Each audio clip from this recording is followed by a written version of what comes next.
adik-adik semuanya, selamat pagi. Tadi kita sudah memuji nama Tuhan dengan penuh semangat dan penuh sukacita. Nah, saat ini saatnya kita mau mendengarkan firman Tuhan. Tapi sebelumnya, Yosu ada satu games untuk kita semuanya.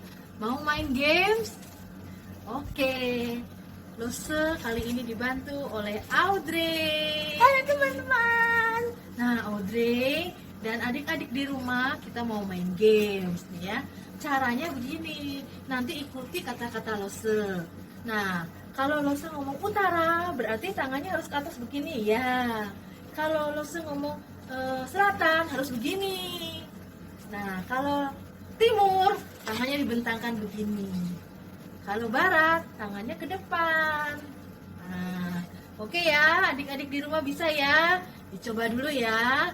Oke, utara, barat, timur, selatan. Wah, Audrey pinter dan adik-adik di rumah juga pasti bisa mengikutinya dengan baik. Nah, sekarang kita mulai ya, tapi bukan sekedar begitu saja. Nah, sekarang ada tantangannya. Nah, Audrey akan mengacaukan gerakannya ya. Nah, jadi adik-adik di rumah nggak boleh ikutin Audrey, gerakannya Audrey ya. Nah, ikutin saja kata-kata yang lo seucapkan. Oke ya? Siap? Kita gini dulu, ke sana, ke sini, ke sana, ke sini. Ya, oke ya? Yuk, 1, 2, 3. Ke sana, ke sini, ke sana, ke sini. Utara! Siapa yang ikut Audrey? Kali ini benar. Ya, kali ini Audrey benar. Jadi adik-adik juga yang ikutin Audrey pasti benar. Nah, ulangi ya. Ke sana, ke sini, ke sana, ke sini. Selatan. Yang ikut Audrey siapa?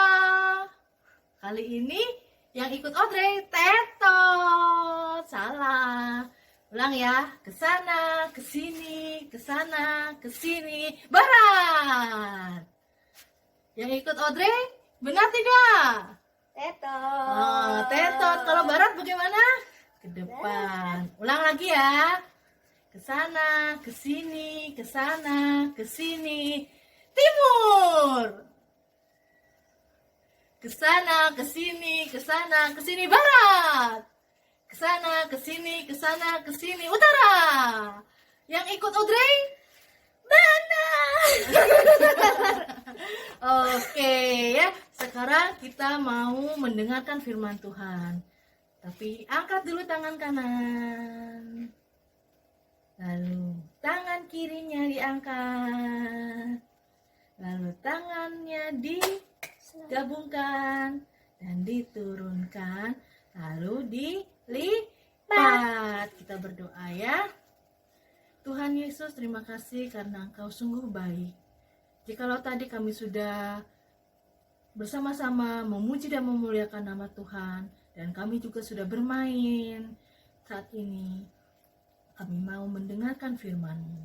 Engkau tolong kami ya Tuhan, biarlah kami bisa mengerti dan memahami kebenaran firman-Mu ini. Tuhan berkati juga untuk hamba-Mu yang akan menyampaikan firman-Mu. Biarlah Kau urapi dan kuasa Roh Kudus-Mu. Terima kasih ya Tuhan. Di dalam nama Tuhan Yesus Kristus kami berdoa dan berserah. Amin. Nah, sekarang adik-adik, sebelum Lause bercerita, Lause mau tanya nih. Adik-adik tahu enggak ya, sama Audrey tahu enggak ya, kira-kira ini ada suara apa ya, bunyi suara apa ini ya? Coba kita dengarkan sama-sama ya.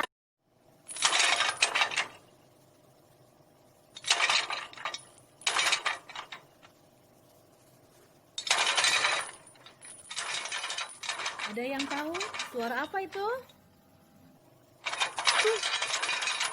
Ya, bunyi suara rantai besi atau rantai baja. Nah, rantai besi ini banyak sekali ukurannya ya. Ada yang ukuran besar, kecil, dan sedang. Nah, biasanya rantai besi ini digunakan untuk apa ya? Ada yang tahu? Ya, betul. Biasanya orang-orang menggunakannya untuk mengunci pintu pagar ya, agar tidak ada penjahat atau maling yang masuk ya. Nah, dan juga orang menggunakannya untuk merantai binatang, ya, agar binatang tersebut tidak berkeliaran, ya. Nah, tetapi adik-adik, pada zaman dahulu rantai besi ini digunakan untuk mengikat orang di dalam penjara. Jadi, tangan dan kakinya ini dirantai dengan rantai besi agar penjahat tersebut tidak bisa kabur.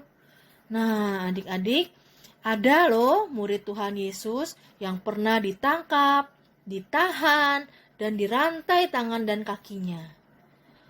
Bernama siapa ya? Kita akan buka Alkitab kita di dalam kitab Kisah Para Rasul 12 ayat 1 sampai 19 dengan tema Petrus dilepaskan dari penjara.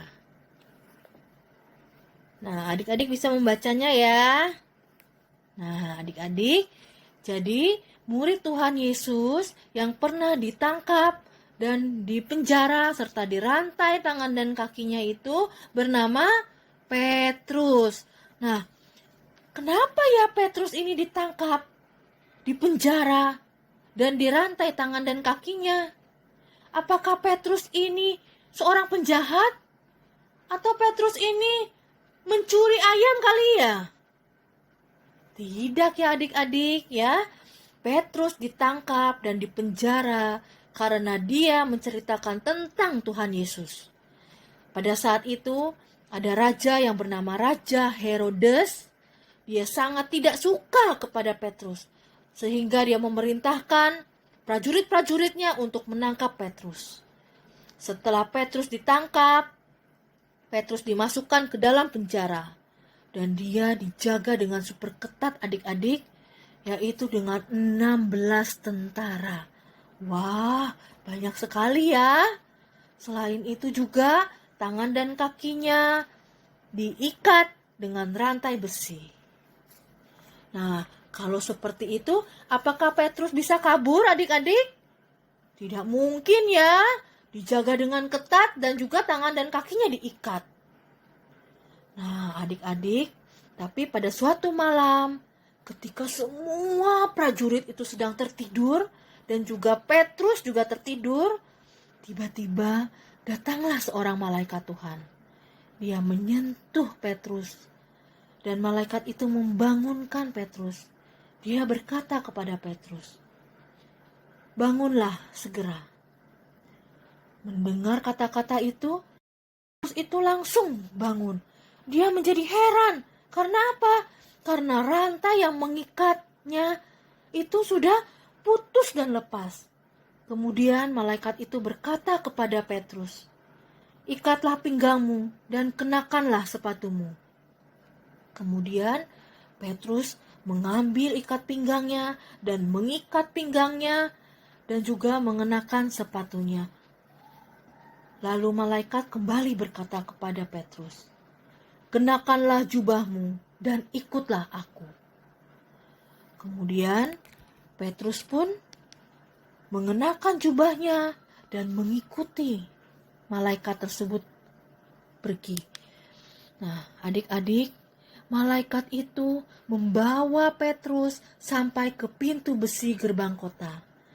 Malaikat itu juga yang menuntun Petrus sampai ke ujung jalan kota dan meninggalkan Petrus seorang diri. Nah, setelah itu Petrus pun tersadar adik-adik bahwa Tuhanlah yang telah mengutus malaikat itu untuk apa? Untuk menyelamatkan Petrus dari tangan Raja Herodes. Kemudian Petrus pun pergi ke rumah Maria, ibu Yohanes. Nah, di sana banyak sekali orang. Mereka menyambut Petrus. Mereka pun terheran-heran ya. Kenapa? Karena mereka tidak menyangka bahwa Petrus bisa bebas. Nah, Petrus melihat ya bahwa begitu banyak ada orang yang berdoa untuk keselamatannya ya. Ternyata adik-adik, kuasa doa itu sungguh luar biasa ya. Seperti yang dikatakan di dalam firman Tuhan, bahwa doa orang benar sangat besar kuasanya. Nah, demikian juga karena doa daripada orang-orang itu, akhirnya Petrus bisa diselamatkan. Adik-adik, cara Tuhan meloloskan Petrus dari penjara juga mengajarkan kepada kita semua. Yang pertama adalah bahwa Tuhan punya banyak cara. Bahkan cara yang ajaib sekalipun untuk menolong kita semua. Sehingga tidak ada satupun rencana Tuhan yang bisa digagalkan oleh manusia. Bahkan oleh orang yang paling berkuasa sekalipun.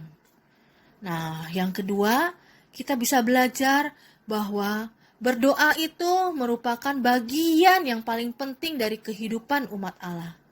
Nah, jemaat mula-mula sudah menunjukkan bahwa doa itu sangatlah penting di dalam segala keadaan, baik itu dalam keadaan sukacita maupun dalam keadaan duka cita. Nah, jadi adik-adik nggak boleh dalam keadaan yang susah saja berdoa kepada Tuhan, minta pertolongan Tuhan.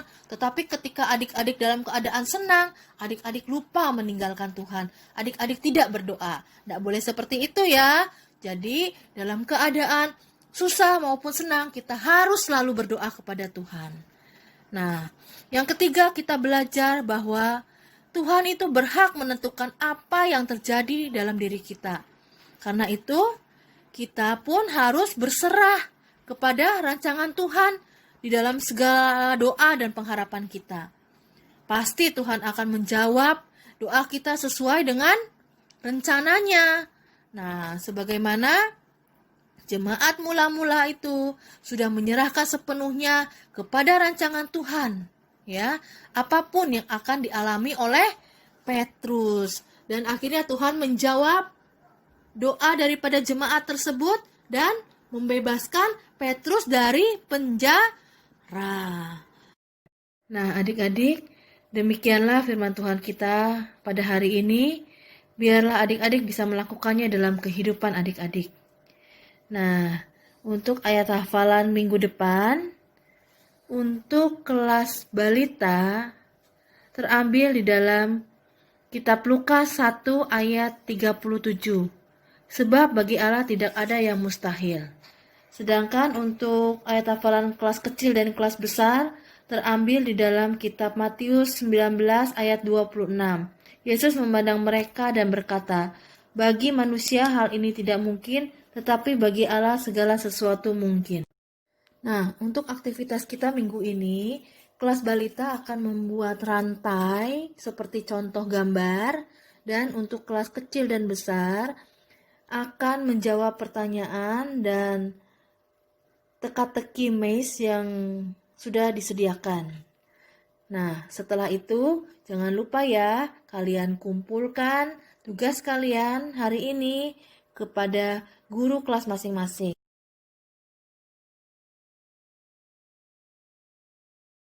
Nah, sekarang kita akan menutup ibadah kita di dalam doa. Yesus akan memimpin kita di dalam doa. Mari kita berdoa. Tuhan adalah Bapa kami yang berada dalam kerajaan sorga. Terima kasih ya Tuhan untuk kasih dan penyertaan-Mu kepada kami. Kami bisa mengikuti ibadah ini dari awal pertengahan hingga akhirnya dengan baik. Ya Tuhan, biarlah firman-Mu yang sudah disampaikan oleh dosa kami, biarlah itu bisa menjadi bekal bagi kami, pedoman bagi kami di dalam kehidupan kami, sehingga kami juga bisa melakukannya di dalam kehidupan kami. Terima kasih ya Tuhan. Dalam nama Tuhan Yesus Kristus, kami menyerahkan seluruh doa kami ini ke dalam tangan-Mu. Amin. Oke, sampai jumpa minggu depan ya.